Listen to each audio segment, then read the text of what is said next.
Hi, everyone. Welcome to our webinar.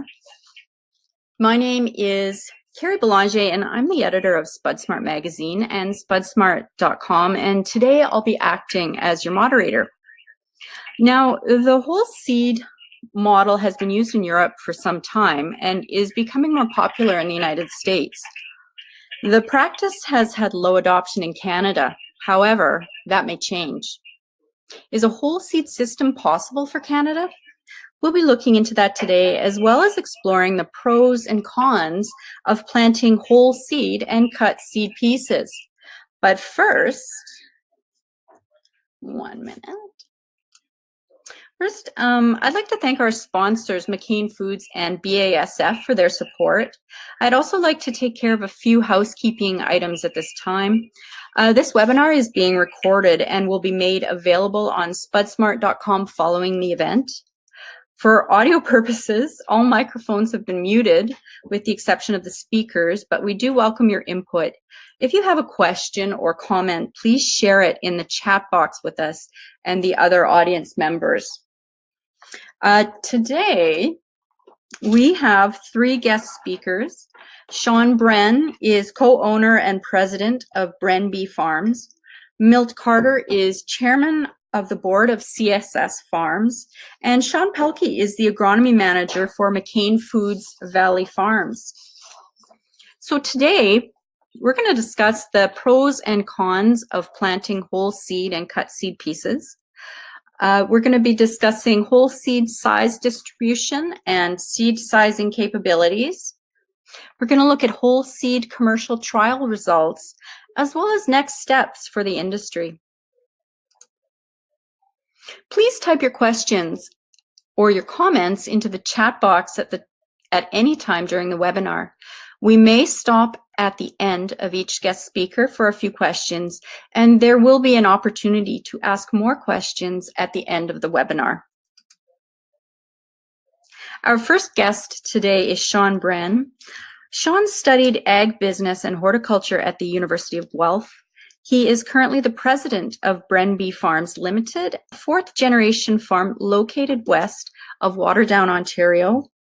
Brenn-B Farms is a diverse farming operation that grows, packs, processes, and ships fresh potatoes to retailers and wholesalers in both Canada and the United States. Currently, Brenn-B Farms is cropping about 2,000 acres, with 800 to 850 of those acres devoted to potato production. Last year, Brenn-B Farms grew 21 different potato varieties. Now, please take it away, Shaun. Morning, Kerry. Thank you for that. Can everyone hear me okay? Kerry, you can hear me good? You're all good, Shaun. Very good. Okay, thanks for the introduction. Just out of the gate here, a lot of what we do here and especially in the presentation is going to be experiences that we've seen on the farm. I am by no means a seed scientist by any stretch, but I'm more than willing and glad to kind of share some of the experiences that that we see here at our farm, and some of the trials and lessons that we've learned with cut seed and whole seed over the years. So that being said, we'll kind of jump into the presentation here. So first we'll look at some of from what we see on the farming side, some of the pros and cons of planting whole seed. We've always been a cut seed operation. That was just the way that myself and my brother learned from our father, and we're 4th generation now. That's just kind of the way it has been always here. But in the last few years with different varieties, and a lot of what I talk about today, so much of it is variety dependent.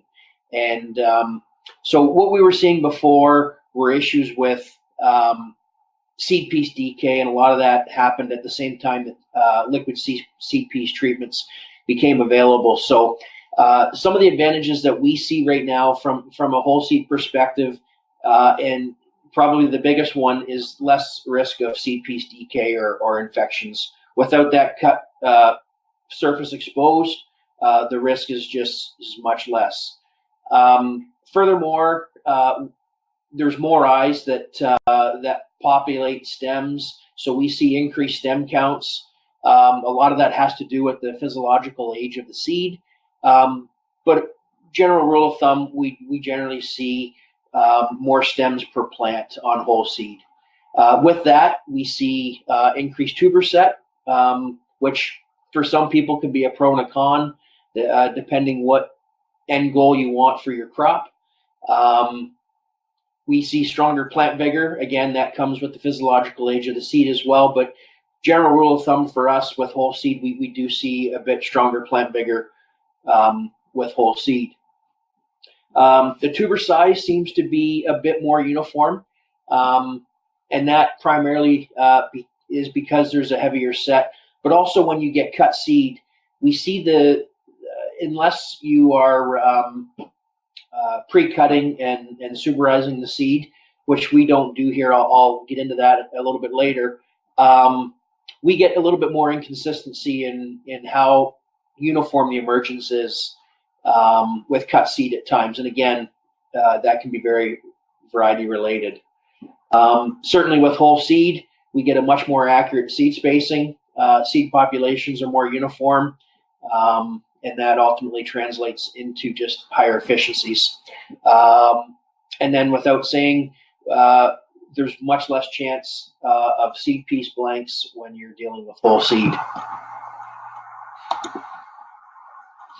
Looking at some of the challenges to planting whole seed, for us, obviously the biggest one is the cost side of things. You're going to put more hundredweights down per acre. It's just the way it is. Depending on what varieties you're growing, if there's a scarcity in seed, you don't always have the luxury of saying, I want 1.5 to 4 ounce seed. Sometimes it's 2 to 8. And if you are going to take 8 ounce seed pieces and plant them whole, you can double your cost of seed per acre in a quick hurry. So that's probably the biggest one for us is the cost.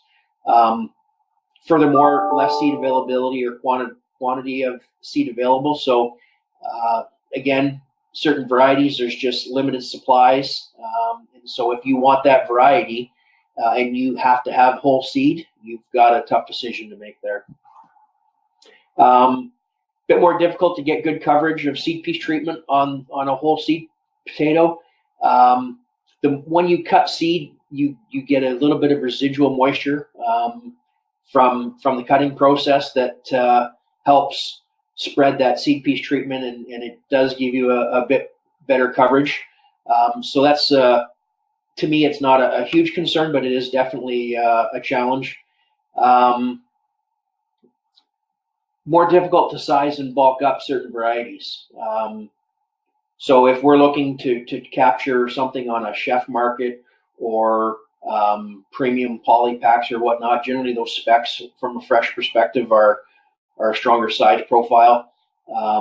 So again, certain varieties tend to size up and bulk up, but in trials that we've done with cut seed and whole seed of the same varieties, we get a better size profile out of cut seed. And on the other thing too, we see with whole seed, it does take a little bit longer to warm the seed up. With cut seed, there's just more surface area, and we find that we get the heat into those potatoes quicker. Looking at some of the advantages to cut seed, obviously, again, what tend to be negatives in whole seed can be advantages to the cut side. So cost is the big one on the cut seed. So depending on your seed situation, you can manipulate that seed size and seed pieces when you're cutting. You can take a limited seed population or supply, stretch it to cover a few more acres. Ultimately, that does reduce your cost per acre. We will see a bit of a reduction in yield doing that sometimes. And again, I hate to go back to it, but a lot of these notes that I'm making are based on varieties that we're growing. When you have cut seed piece, there's less eyes, so you don't get the same stem counts. We generally get a smaller set and a better size profile. Again, we talked about this. We will get better coverage of seed piece treatments, whether they are liquid seed piece treatments or just a dry powder. That cut surface gives a real nice adhesive or layer for that seed piece treatment to adhere to.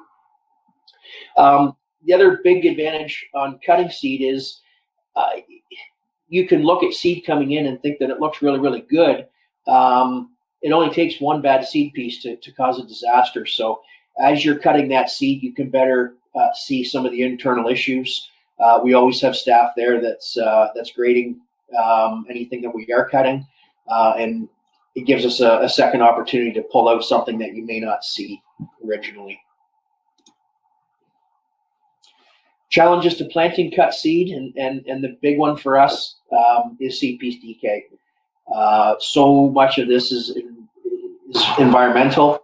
If we look at the weather forecast out 10, 14 days and it looks cold and wet, we'll make obvious adjustments to our intentions, whether we're going to use liquid or a dry seed piece treatment. It's much more difficult to manage the seed post-cutting. If you get a freak storm and you get 4 or 5 inches of rain, that will shut us down for a good 3 or 4 days. Having that cut seed in a warehouse is very difficult. Further to that, we don't have dedicated storages just for seed piece. So we're in a bit of a situation here right now, just because we have so many storages that are last year's crop removed.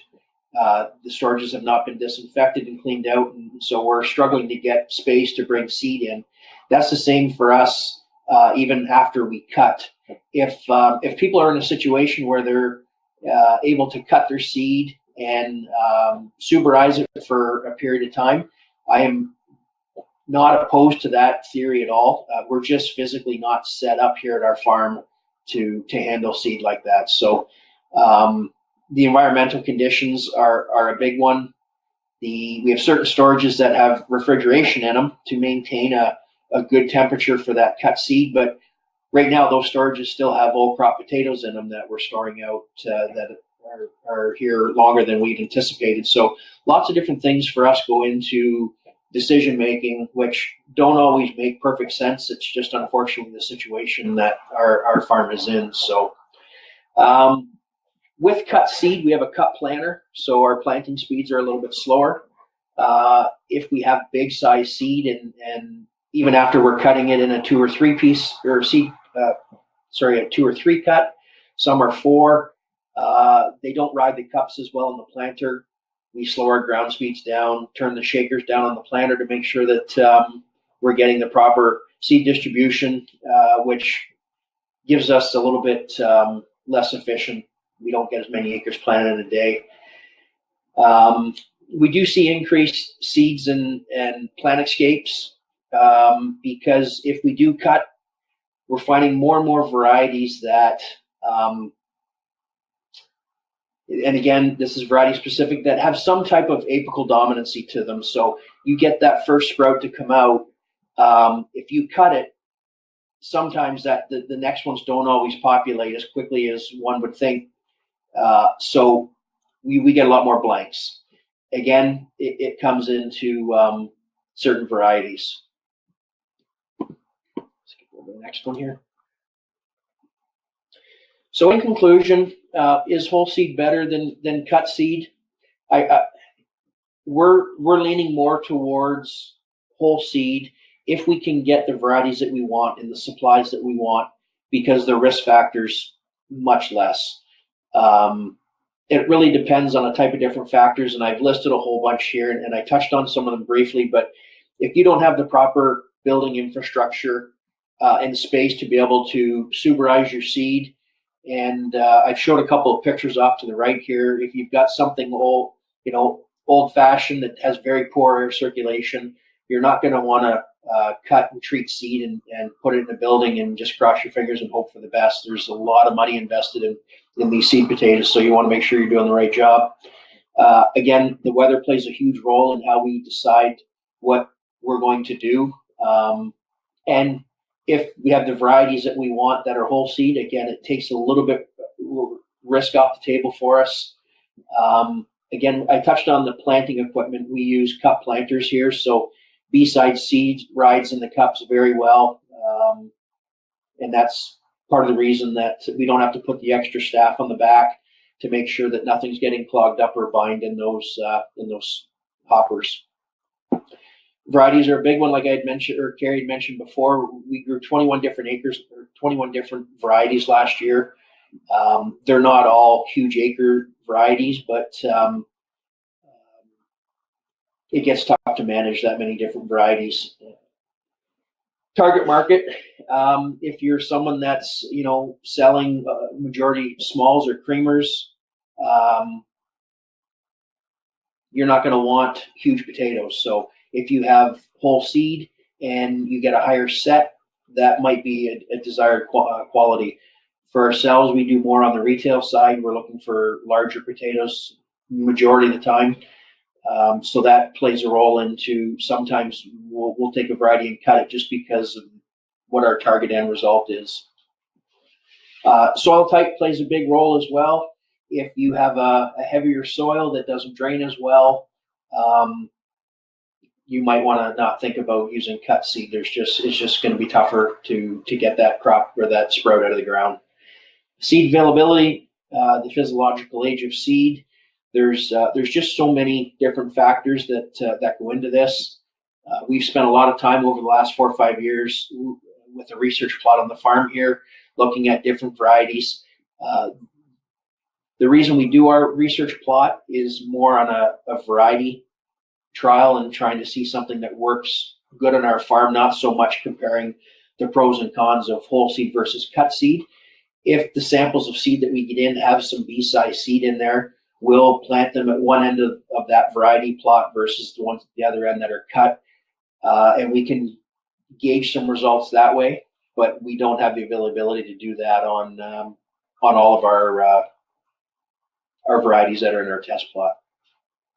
So that kind of sums it up for us here on our I guess my impression of what works for us. It's very farm specific, it's variety specific, and I think you need to do your research, understand the varieties that you're working with, and make the decisions that best fit each individual farm. And I'll leave it at that, Kerry. Well, thank you so much, Shaun, for that excellent presentation. I have a question for you. Where did you start? What were the first steps when you decided to switch to planting whole seed of some varieties on your farm? It was probably about 5 years ago, where we had a field that it was when liquid seed piece treatments came out, and we had a really, really poor stand. As we started going through the field and checking to see what was going on, everything that had broken down was cut seed. It was a variety that just did not like liquid seed piece treatment. When we did find a good seed piece, it was whole. So that was the start of why we really started pushing towards whole size seed, and then it's just evolved from there into pros and cons of both cut and whole seed. So moving forward, I think we'll try to source as much whole seed as we can. But then again, there's going to be certain varieties that we just know it's not as big of an issue. Okay, I've got a couple more questions for you here. This is from the chat. Do you use time for seed and adjust spacing or size, or do you size? Sorry, that was really broken up, Kerry. Can you repeat that? Right, sorry about that.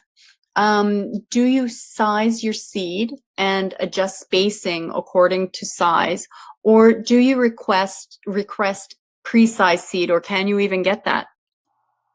Yeah, so we request pre-sized seed if it's available.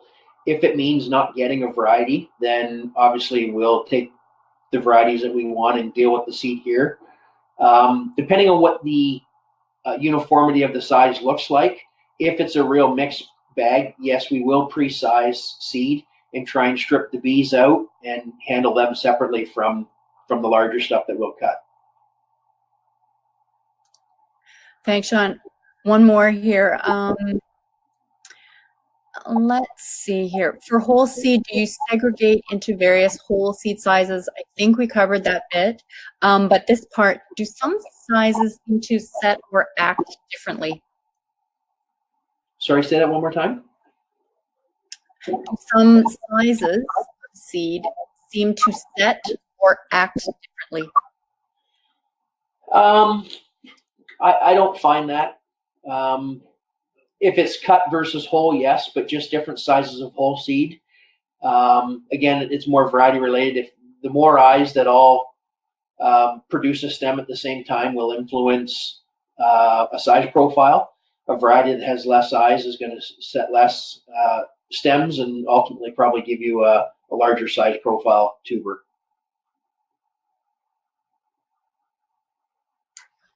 Thank you so much, Shaun. I appreciate it.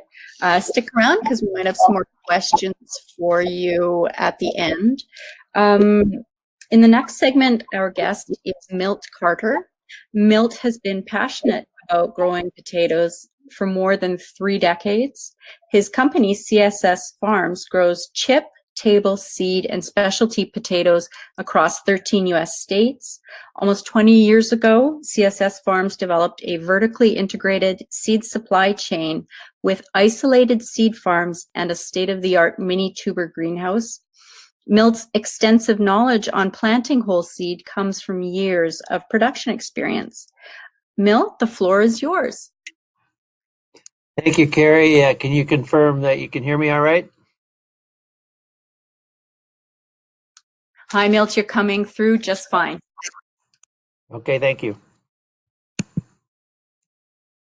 Well, I'll start out by giving you a little bit of background information on CSS Farms and Tasteful Selections, as well as myself. So I, along with a couple of Spivak brothers, started CSS Farms back in 1986.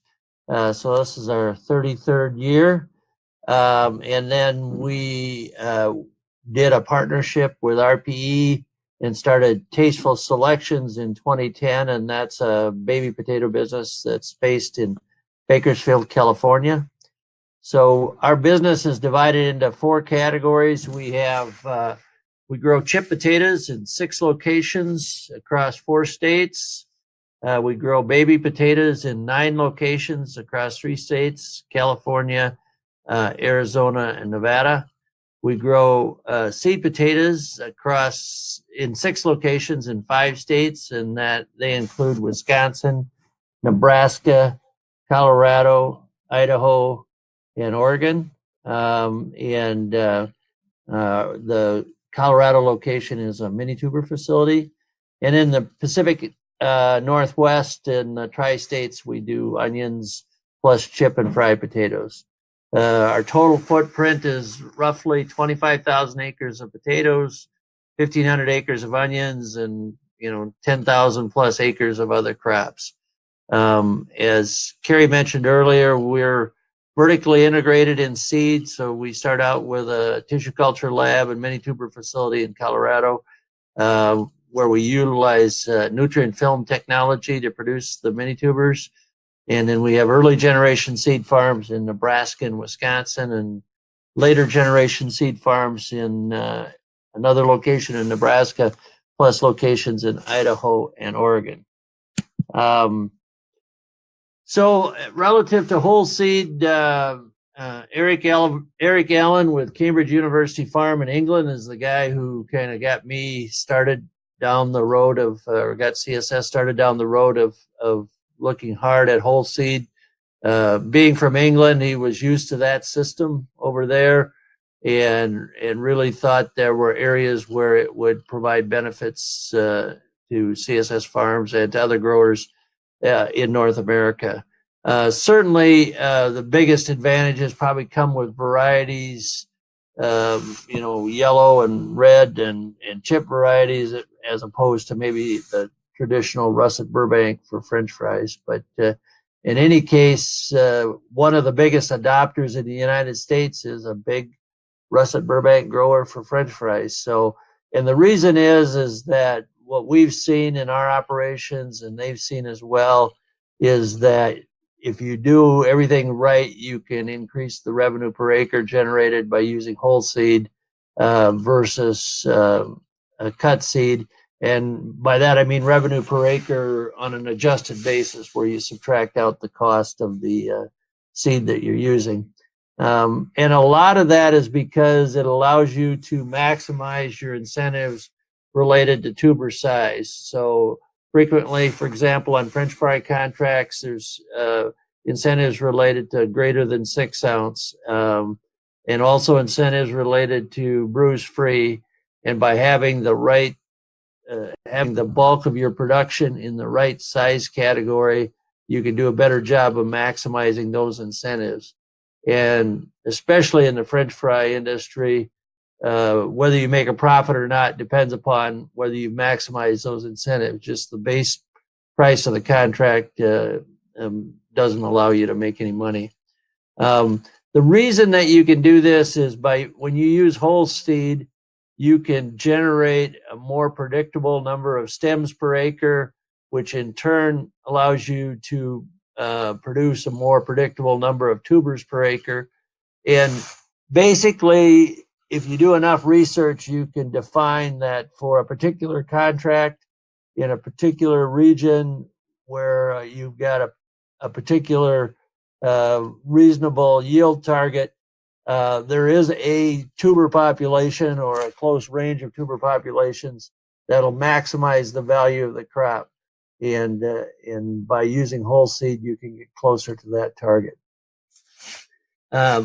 So part of the reason is, in addition, is that you get better plant spacing uniformity with fewer skips and doubles, like the previous speaker discussed, less seed piece decay, where you're missing plants or have weak plants.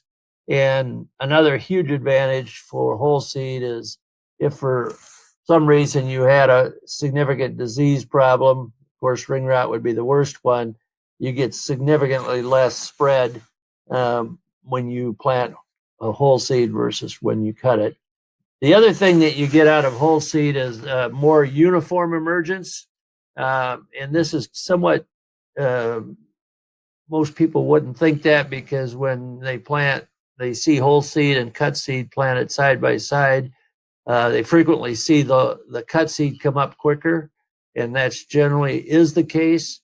But if you look at it closely, the period for emergence on the whole seed is much fewer days than it is on the cut seed. And so you've got a crop out there that all emerged at very close to the same time. It's easier to manage the crop. It's easier to figure out when to kill the crop to achieve a certain size profile. And when you do all of that, you can maximize your adjusted gross revenue per acre. The other big advantage of whole seed is it eliminates the expense and the time required for cutting.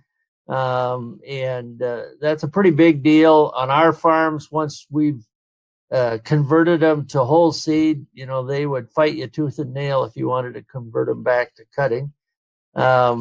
Another thing is it frequently reduces the need for seed treatments. If you're not cutting the seed, if you don't have any disease issues on the seed or disease issues in your ground, we frequently plant a high percentage of our acres with no seed treatment at all. And just the out-of-pocket savings on not cutting seed can be $1.50 to $2 per hundredweight pretty easily.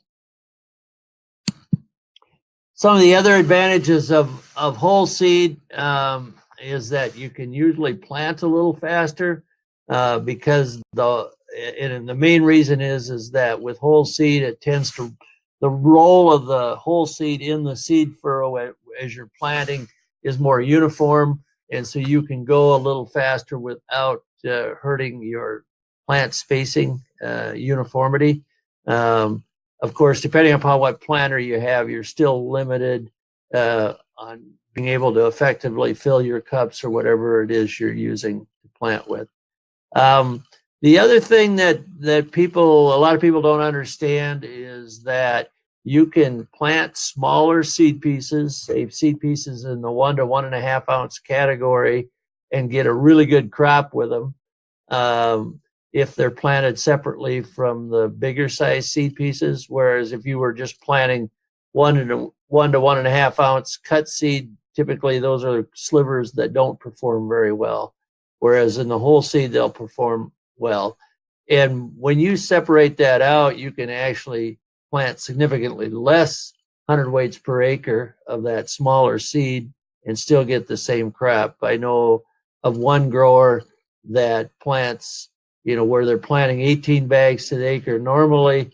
With the bigger seed, they're down to planting as little as 12 bags per acre to get the same yield with the smaller seed. So it can be a pretty big advantage. Of course, as with anything, there's always challenges. And some of the challenges with whole seed are that you need to size and plant those sizes separate in order to really maximize value. And I would argue that you need to divide your whole seed into 2 or more size categories. In Europe, they tend to divide things into 10 millimeter increments, frequently 25 to 35, 35 to 45, and 45 to 55. For growers in the United States that are not used to that, that can create some real logistical challenges for trucking and storage. And it also depends a lot on how big of an operation you are and how many different varieties you are. I know of at least one major grower in the United States where they've only got 3 or 4 varieties and they're planting thousands of acres. It's pretty easy for them to accomplish this logistically.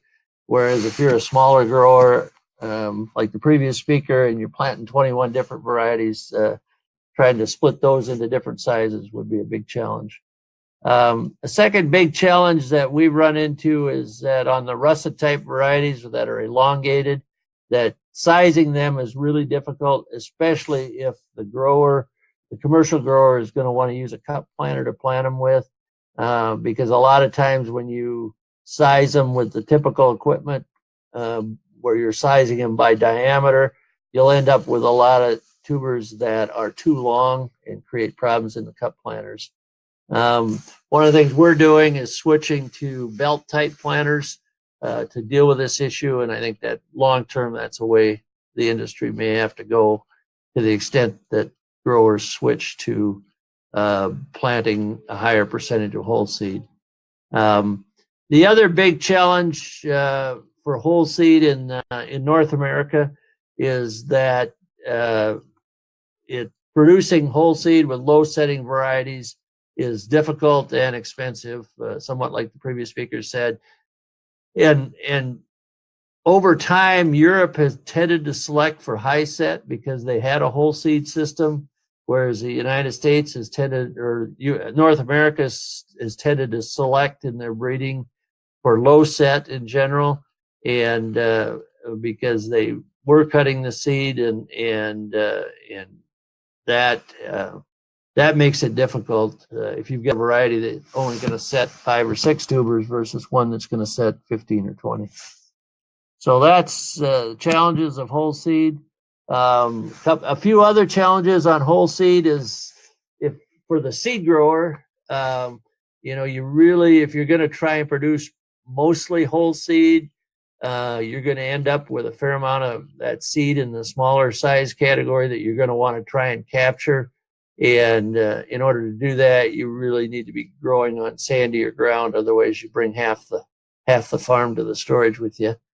The other thing is that for the commercial grower, if you're going to plant 2 different sizes of whole seed, you're going to need to space them differently.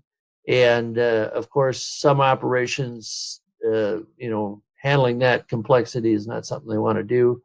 And then finally, you need to have an outlet for the seed that's greater than 55 millimeters, which is kind of usually the top end for what you want to plant as whole seed. And you either gotta cut that seed or decide you're going to plant it. or you have to be able to sell it to an alternative market. So those are some of the things that we're contending with. Just finally, where whole seed works the best is with varieties that are high setting, varieties that are susceptible to seed piece decay, varieties that have fewer eyes, so that you would end up with either more blind seed pieces, or frequently those same varieties tend to have bud ends that are, or stem end, I guess it would be, stem ends that are more dormant when you cut them and they don't come up for a long time. And then finally, it works better with varieties that have a round shape versus the elongated shape, just because it's easier to size them accurately. It also works better if you've got markets that are paying a big premium for a desired size range and or size uniformity. And for example, in our operations for our baby potato business with Tasteful Selections, it's all about that. And even in the French fry industry, and even more so now recently in the chip industry, the processors are seeing some real value on size uniformity. And typically with whole seed, because you're going to get more uniform emergence, you're going to be starting out with more uniform seed, you're going to get the right tuber population, the shape of the size curve is going to be a lot tighter instead of spread out, and so it just works better. So that's what I have, and open to any questions or whatever else you want to do. Well, thank you, Milt, so much for that excellent presentation.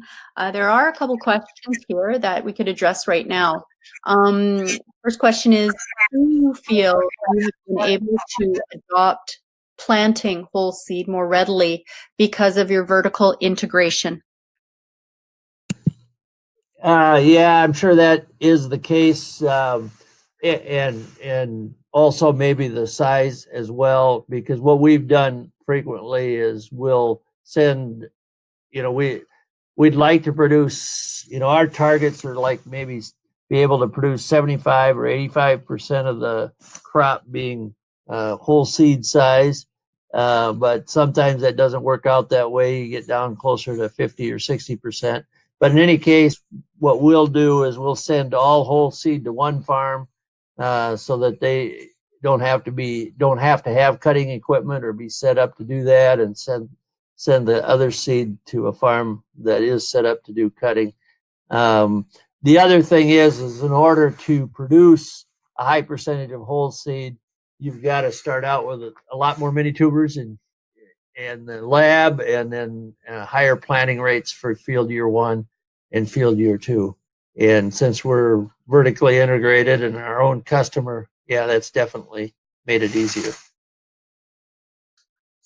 Okay, Milt, there's another question. How do you see seed storage and seed readiness practices changing in the future in order to optimize seed? For example, set, stand, maturity date. Will there be more and more smaller seed lots to manage? Not sure about the last part of the question, but certainly we've all of our seed production facilities, of course, we're a little more southern location than your growers there in Canada, but we have all of our seed storages are air conditioned, and so we're able to manage the temperatures in storage fairly precisely, and so we can manage our physiological and age, and that's fairly critical to getting the maximum yield and revenue per acre. We have not gone to sizing going into storage in the fall. Instead, we're doing that sizing coming out in the spring. But that certainly requires, substantially more facilities for doing the sizing and holding the size seed until you're ready to ship it. And then we also have in our operations gone to more smaller bins so that we can at times we have to save a particular size and put it back into storage. So hopefully that answers the question. Thanks so much, Milt. We've got another question for you, but we'll get back to that one at the end of the presentations. Right now, our final guest is Shaun Pelkey. Shaun has been working in the potato industry since 2007. He's been focusing mainly on the seed sector. Shaun started with McCain Foods in 2017 and is concentrating on implementing new agronomy practices and technologies to increase quality and yields for processing on the McCain corporate farm in New Brunswick. After spending the first 10 years of his career in the seed sector, Shaun understands the importance quality seed can play in producing a high quality, high yielding crop.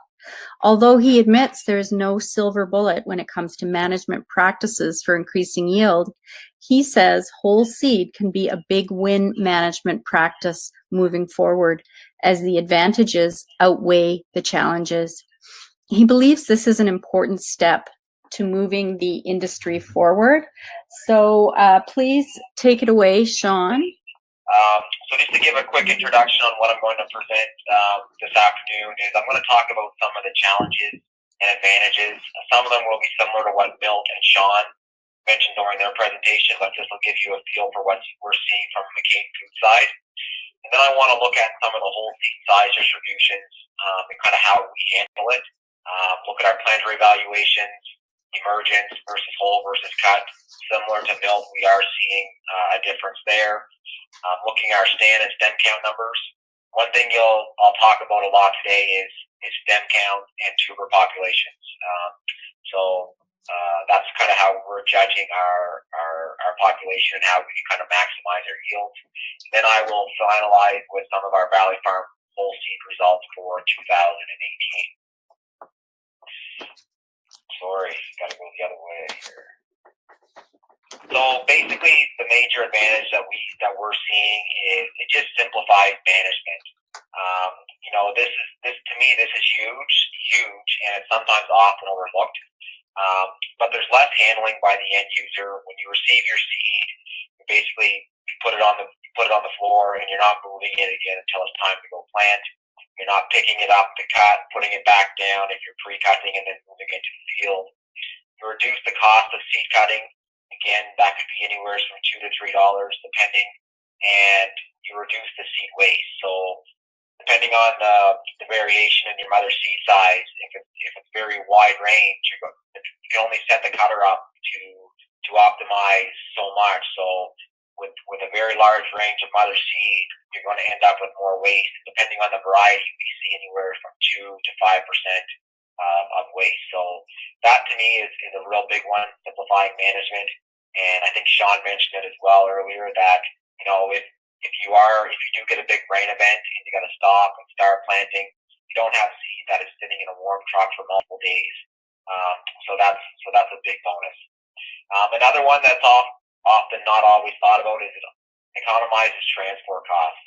So especially if the seed is sized correctly, the smaller seed can be shipped farthest to the farthest destination, depending if they're happy with that seed size profile, and you can keep some of the larger seed and keep it closer. A big one that we see here at Valley Farms is really increased planter accuracy, and I'll touch on some of our work that we do with that in a couple slides. We also the reduced odds of seed infections by plant pathogen, very important. We also see better achieved plant stand, a more uniform size and stem numbers. Milt touched on this a little bit as well, and that's something that we're really starting to look at. We're not looking at plants per acre. We're looking at stems per acre and tubers per acre to help drive our yield numbers. And again, the big one, everyone wants to increase yield, and we feel that if done correctly with the proper management practices, that we should be able to increase our yield by at least 10%. But again, there are challenges, and it is a total shift from our current seed production system here in the East. Currently our seed is grown for weight, not tuber numbers, and we basically purchase based off weight, not tuber numbers either. So to change that, again, we would need more minis at the greenhouse level to help get that tuber population higher, and then also the first couple of years in the field. So currently there's not much bed planting going on in this area. It's more traditional rows, 34, mostly 36-inch. So we have trouble with keeping our size profile down. And there's just not much seed availability in this area that's actually being grown for whole seed. A lot of the seed that we have for whole seed currently is being stripped out of regular seed, and say whether 48 mil and below is kind of what we're using. So we don't have a lot of seed being grown for whole seed yet. Currently, there is an increase in seed prices. So when we do purchase whole seed, we're looking at around a $3 hundredweight increase for seed. That is whole. But when you do factor in the seed cutting cost and the no waste, those basically wash each other out. Infrastructure, currently we have very large old storages here that are single bin. We don't have a lot of small multi-bin refrigerated storages that you can move seed in and handle them differently. And sizing capabilities, a really big one. We need to be able to size our seed into 10 mil increments. Whether it's 25 to 35 or 35 to 45 or 45 to 55. We want to have that capability so we can plant the right size seed at the correct spacing. And we are currently seeing some delayed emergence. And in our short growing season here in the east, we really want to get the crop coming through the ground as quickly as possible to maximize the plant size at tuber initiation. We feel if we can maximize that at that time, that will increase tuber numbers and also our size profile. So now looking at Valley Farms, which I mentioned is a corporate farm here in New Brunswick for McCain Foods. We had just under 182 acres of RB whole seed in 2018. So we got that from two different seed sources. One seed source supplied us a little over 40 acres, and we spaced those at 17 inches. I'll go into more detail on that. Seed source 2 was our major seed source, which is a little over 140 acres. That seed was a little bit larger. It averaged 2.3 ounces of size compared to the seed source 1, which averaged 1.5. That's why we had to kind of play with our spacing a little bit. And then we also had a little bit of Shepherd whole seed, just under 11 acres. And we spaced that at 11 inches compared to 10 inches for a conventional cut. So the first thing we did when we received the seed source was we wanted to try to get as accurately, as randomly as possible, get some samples so we had a good idea of what our seed size profile was. So basically what you see from these two tables is each one of these colors is a different sample. Again, as randomly as possible, we took 50 pounds from the seed lot, got them sized by weight and by count, and you'll see from the 4 different samples they were very uniform. We basically had 3 sizes. We had 28 to 35, a little under 20%. 36 to 55 was the main one, right around 70%, and 46 to 55 was the third size, a little bit larger. So based off of that, and based off of talking about stem numbers and tuber numbers, ideally we would be able to plant those 3 sizes at 3 different spacings, because we feel we would get different stem numbers at each one of these different sizes. But currently, not having the sizing capabilities that we would like, we had to plant all 3 of these sizes at 1 spacing. So we based that off of the average, which was 36 to 45, and that's how we determined 17 inches to do our spacing. The same thing for Russet Burbank, seed source 2, and our Shepherd. You'll see instead of having three sizes, we basically had 2 sizes, which were almost identical, both 50-50 each. So 36 to 45 and 46 to 55. This averaged 2.3 ounces. And then the whole seed Shepherd was, again, 2 sizes. It was a little bit larger seed than the Burbank, and it averaged 2.6 ounces. But again, in a perfect world, we would have been able to plant these these two sizes at two different spacings. But currently, we had to use our best guess of what we were going to get for stem numbers based off of these two size profiles, and they were all planted at the same spacing. We also do a tremendous amount of planter evaluations during the planting season. We really want to know how our planters are working throughout. So these are the 10 different things that we look for when we're doing our spacing. So here we looked at whole seed source 1, seed source 2, and then our 2 cut seed sources as well. And anything here with the red table around, you can really see across the board that our planters just work better when we're planting whole seed. The coefficient of variation, or the variation in what we saw for seed spacing, was much lower with the whole seed versus the cut. We had less skips, we had less doubles. Our percent that we feel is in the acceptable range, which is plus minus of our intended spacing, was higher with whole seed versus cut. And then our percent in the lower limit was lower, and our percent in the higher limit was lower as well. So basically across the board, and this is on a year-to-year basis, we definitely see that our planters work better with whole seed versus cut. Looking at a little bit of our emergence, because like I mentioned earlier, we do see that our cut seed does come to the ground a little bit quicker. So here on June 25th, 45 days after planting, we have cut on the left and whole on the right. And you can see these were planted the same day. You can see that the cut seed is a little further ahead. We look to July 3rd, 53 days after planting. You can still kind of see the same thing. The cut seed is continuing to be a little bit up ahead of the cut. But when you look at it through this imagery, which is NDVI and RGB, so drone imagery that we take of all our fields. On the left-hand side, July 10th, 60 days after planting, you can see the green is cut seed and the red is whole seed. So if it wasn't that visual in the slide before, just by the eye, you can see that there's a distinct line right down through the field where we move from whole seed to cut seed. Same thing with RGB. You can just kind of see a darker green compared to the lighter green where we had the whole seed. But now if we move to July 31st, so 81 days after planting, that the difference went away. You're not seeing that difference in canopy anymore. The whole seed has caught up to the cut seed.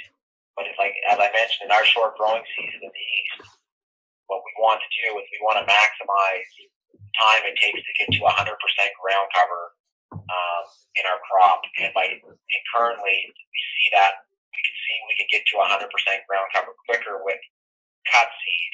But as Milt mentioned, what we do see with cut versus whole is the whole seed comes through the ground much more uniform, much more evenly, where the cut seed does have a lot more variation, and you can have plants that are 12 inches beside plants that are barely just coming through, and that's obviously going to affect your size profiling moving forward.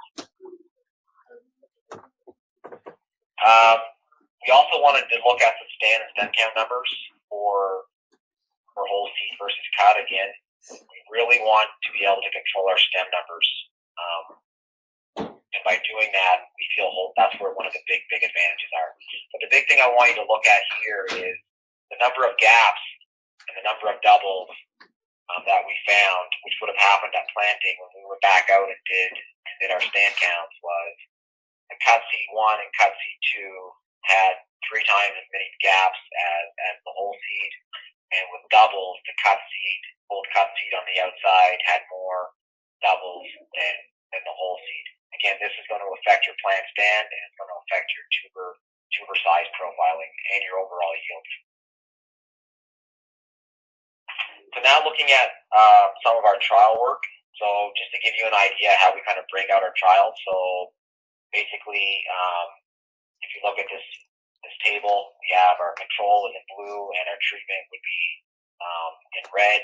And if we have a 6-row planter, we would basically randomly go in the field 50 paces. We would then do 10-foot digs. We'd want to make sure we got at least 1 dig from each planter row. And we want to keep our digs as close to each other as possible to try to limit as much field variability as possible. Especially here in the east, our fields have a tremendous amount of soil variability. So it's important for us to try to limit that as much as possible. All of our trials see the same amount of fertilizers. We kept the planting date the same. We use a strict trial design. For a whole seed trial, we would do 12 10-foots in both the control and the treatment, and we would grade the samples according to the criteria of the main plan. So here's kind of what we kind of grade for. There's many different things here that you can see, but anything in red would be significantly different. So basically, what you can see here is that for this one trial, our cut seed, was significantly higher than our whole seed number 2 as far as yield goes. But when you look at crop value, cut seed was higher as well. And we can kind of look at a lot of different things why that is, and it always comes down to crop value. When you talk to different growers, we want to try to maximize crop value and payable yields.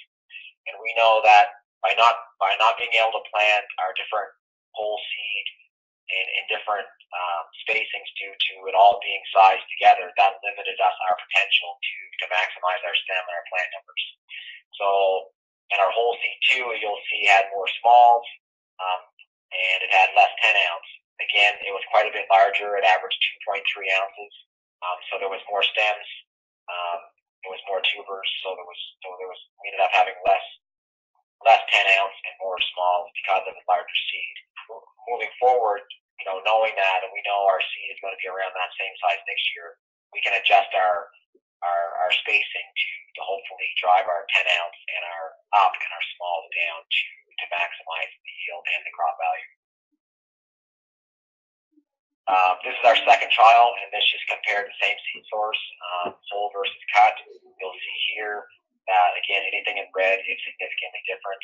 But we were a little bit higher in our crop value, plus 45 with the whole seed versus the cut seed. And in this trial, we were actually able to decrease our smalls and increase our 10 ounce almost double, and our tuber size, our average tuber weight went up from 4.6 to 5.3, which was significant. So this one is actually a positive outlook. So basically, just the conclusion and next steps for what we want to do at McCain's and at Valley Farms is that we definitely achieve better planter accuracy with whole seed compared to cut. It's to us, it's a no-brainer. We see it every planter evaluation we do. It's just that's a big win for us. We do observe more uniform emergence and plant stand with whole seed. Not as fast, like you said, they don't come up through the ground as fast as the cut seed. By cutting the seed, you're breaking dormancy, which they do come up. And usually our cut seed is a little bit larger than the whole seed as well. So again, less area for it to travel to come through the hill. So that is, right now we'd like to be able to get our whole seed to come through the ground a little bit quicker. Whether or not we play with our planting depths or look at different sprouting options currently. Sprouting options is a challenge for us because we're limited to our storage facility as well. But there's definitely a clear trend of increased tubers per plant, stems per plant, and tubers per stem with Rutherford Burbank when we're looking at whole seed versus cut seed. Again, that's a big win for us. For this trial, we did not achieve the anticipated stem numbers for seed source 1 or seed source 2, so that would affect our overall yield and our tuber numbers. So again, moving forward, each year we're gaining more knowledge about how to handle whole seed. This is a new concept to us a couple of years ago, but each year we're gaining more knowledge about how to handle it. And because again, we saw that we can do either one, increase yield or increase tuber numbers, but we haven't been able to do both yet. And so those are still management practices that we're trying to implement because we want to be able to manage them both. We feel we will get there, and this year we're looking to conduct more trials on whole seed. We have again the same seed sources coming in for this year. Knowing what we know now, we can play around with our spacing. to try to get both tuber size and number of tubers in the correct order. So again, we are maximizing our yields, and we're able to kind of drive the industry forward a little bit here in the East. So I think that's basically it for my presentation. Well, thank you so much, Shaun. That was a great presentation. There's a couple questions here already for you. This one is from Ryan Barrett. Our research in PEI has shown a value in planting 1.5 to 2.5 ounce russet Burbank at 15 inches and 2.5 to 4 ounces russet Burbank at 18 inches. Have you done similar trials? So basically, this is the first year that we actually we looked at spacing. In previous years, we would have planted our whole seed and our cut seed at the same spacing. But after what we got in 2017 trials, we realized that, yeah, our yields were great, but our tuber size was a lot smaller than we would like. Our 10 ounce was really sacrificed. So this year, like I mentioned, our 1.5 ounce seed was planted at 17. And our 2.3 ounce was planted at 18. Looking at those results and seeing that our 1.5 ounce only averaged about 2.5 stems, where our 2.3 ounce averaged almost 4 stems. If we were to get those two sizes again, I would tighten up our 1.5 ounce maybe to 16, depending. And I would look at even opening up our 2.3 ounce. It was at 18. I would say we could go even wider than that to maximize our size. Thanks so much, Shaun. When you compared the cut seed to the whole seed, was the cut seed treated? Yes, both cut and whole was treated. Thank you. And did you try to increase tuberization with ethylene? No, we have not done any of that work. Thank you. Shaun, I have a couple more questions for you. Because it involves a complete shift from our current seed production system, do you believe our industry can and will shift from cut seed to more whole seed, or as we've talked about before, minimally cut seed in the future? Yeah, that's kind of what I like to say, and sometimes I got to catch myself when I talk about whole seed and cut seed, because even as Bill mentioned, they're shooting for around 70% of whole seed, and if we could get to that point where we were able to receive 70% of our seed whole, that would be a real benefit. We could handle the remaining 30%. As far as where we are today, I think we're very early in this process, and I know here in the East, it's a lot of the growers are still looking at McCain's to prove this concept, and I think we're moving in that direction. Each year we're more prepared to move this forward and to change our management practices to try to maximize again yield and size. So that's kind of where we're going, and we're going to continue to look at these trials, and it's a big one for McCain Foods in this area, and it's something that we think can be beneficial to the growers, and I think it can be beneficial to the industry as well moving forward. Thank you. Here's another question for you, Shaun. Did you store the harvested tubers separately? If so, was there any difference in storage quality? No, both of our seed sources, as far as I am aware, stored their whole and the cut seed the same. We don't store; we receive our seed all off-site and just either cut or plant in the spring. Thank you, Shaun.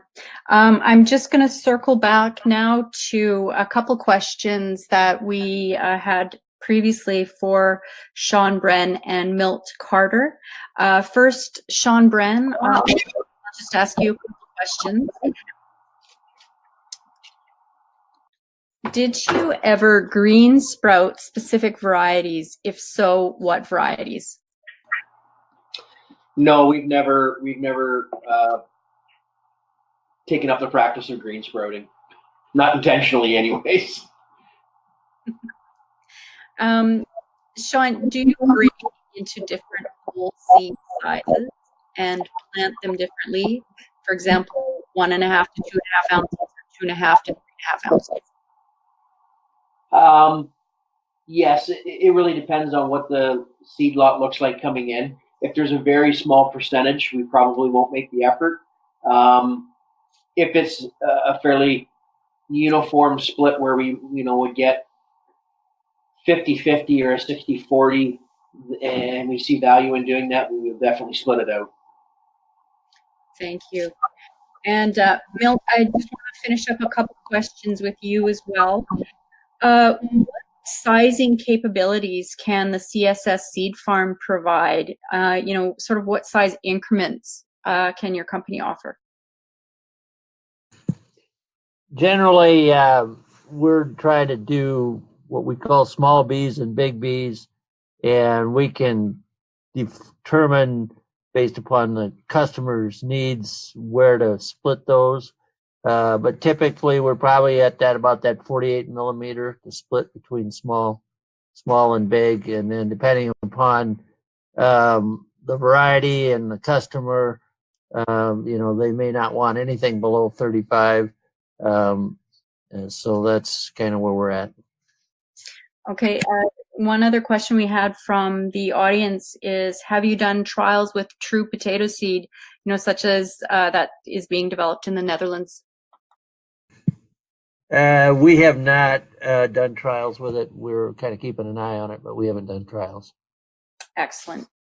Well, that appears to be all the time we have today. But before we let you all go, first, are there any other comments from our speakers? Maybe Shawn Brenn, we can start with you. Do you have any last comments? No, I enjoyed listening to all the speakers, and as much as I found a lot of similarities, which I was expecting, I also learned quite a bit as well. So glad to be a part of the experience. Thank you so much. And Milt, any final words for our audience? Just glad to see that McCain has taken a good hard look at the whole seed option, and it looks like they're doing a lot of good research on that. So it'll be interesting to follow that and see how it works. Thank you. And what about you, Shaun Pelkey? Any last thoughts?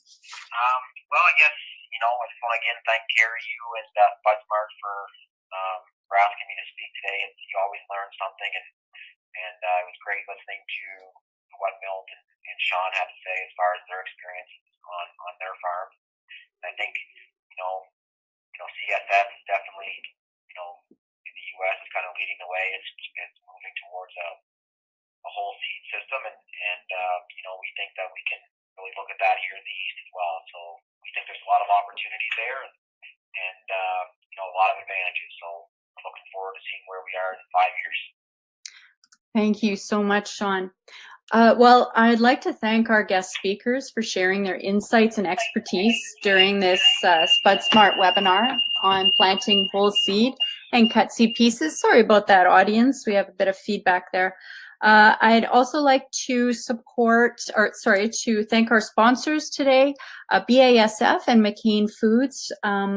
I'd also like to express my gratitude to the technical team here we have at SpudSmart, Teresa Kurdziewicz and Kyle Dratwani. And just a reminder that this webinar will be available on spudsmart.com if you would like to view it again or listen to what our speakers had to say again. And on behalf of the team at SpudSmart, I'd like to thank you all for participating today, and I hope you go on to have a fabulous day. Thanks so much, and take care.